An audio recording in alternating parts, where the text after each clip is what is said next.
Hello there and welcome to World of Tanks with T95E2. We're here on mines and I'm playing in the T95E2, the Tier 8 American Premium tank.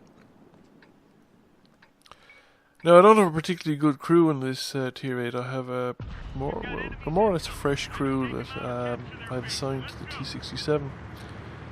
They have Mentor and we're training up on 6th Sense, and I've discovered the hard way really that the T95E2 is not fast enough to be competitive in the race to the hill in the centre of the map. Nor is the turret good enough to engage in the firefight for the entrance to that hill. So I'm sort of been exploring other options, and one of them is to come down here and try and get flanking fire into people that are either back at the base or engaged, standing off behind the hill in the centre, or crossing over into the islands or various locations like that. And sometimes if there is a very competitive fight for the hill in the middle, you can sometimes get fire into the flanks of people trying to force their way into the hill or trying to defend the hill, depending on who won the initial race. However, in this particular game, I don't get too many opportunities and I'm not terribly effective. Now, I tried some fire there on a Tiger 2, got some critical damage, but nothing really significant. Although what a Tiger 2 was doing back there at the back of the map is another day's story. Now, I'm getting some fire here on this IS-3, but I haven't managed to penetrate. So since 6th Sense really isn't working, I'm kind of pulling back after a couple of shots or two in case somebody has zeroed in on my position. Now somebody has spotted the artillery, so I'm going to check to see if I can get a line of sight on them, because killing artillery early in the game is very valuable. The longer artillery is in the game, the more dangerous and deadly artillery becomes. However, I don't have a line of sight in the artillery, and there are more tanks out here in the open, so I'm kind of pushing forward. The IS-3 is engaging in tanks in the middle, and I'm kind of hoping that he's angled so that the frontal angled plates are actually flat in my direction, but I don't seem to have hit them. Now, the artillery seems to have been spooked for some reason and is making a run for it, but I don't have the angle on him to get a decent shot in, and I'm taking fire, so I don't want to hang around. Ready to fire.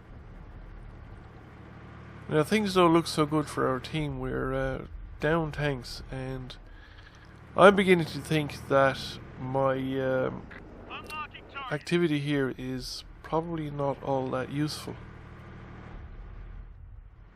I don't want to engage an IS-3 from the front, so I think it's our time to back up and consider relocating. Now, I was still unaware of the situation developing behind me until I actually got to turn the tank around and saw that a host of enemy tanks are swarming into my base. So I snap a shot off on the FCM-50T.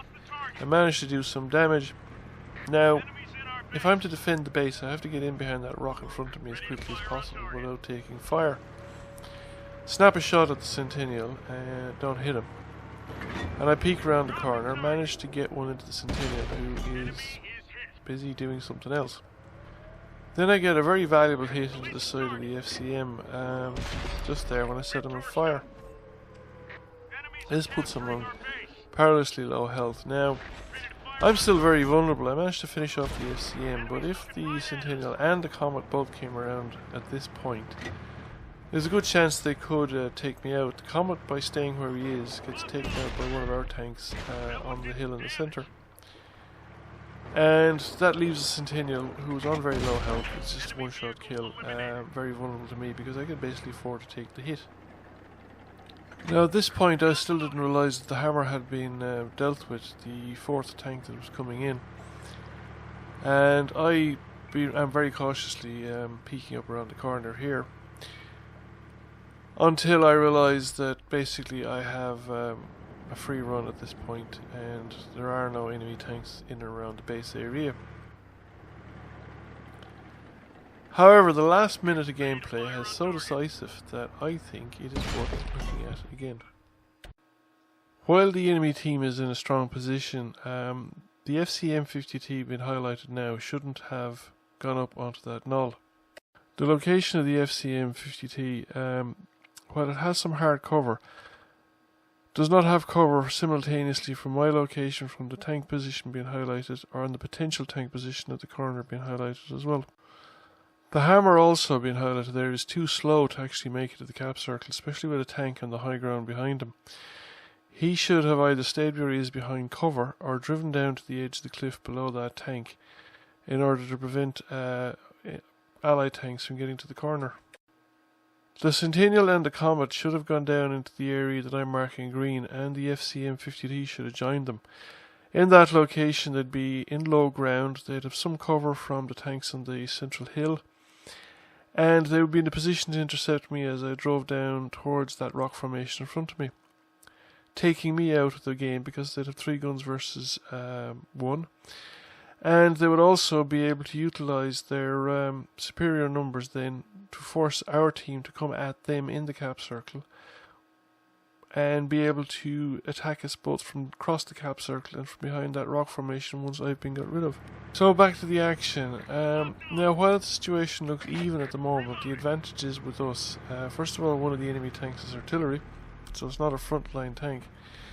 And the second is that the enemy tanks are isolated. One of them is down there on the islands where there's a tier 9 T10 versus an IS-3 which is a tier 8.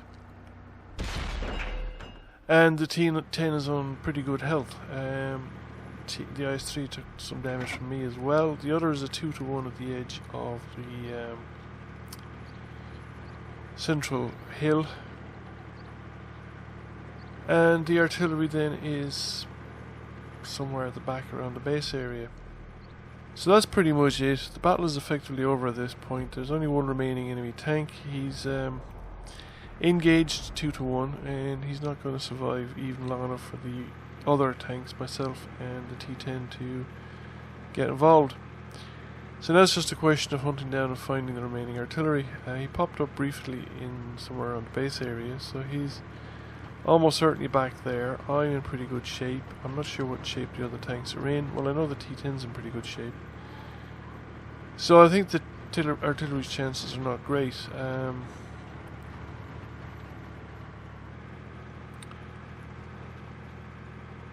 If a number of tanks come in and artillery in close succession, he just doesn't have the reload or the rate of fire to manage the whole lot of them. So I pop up, he appears.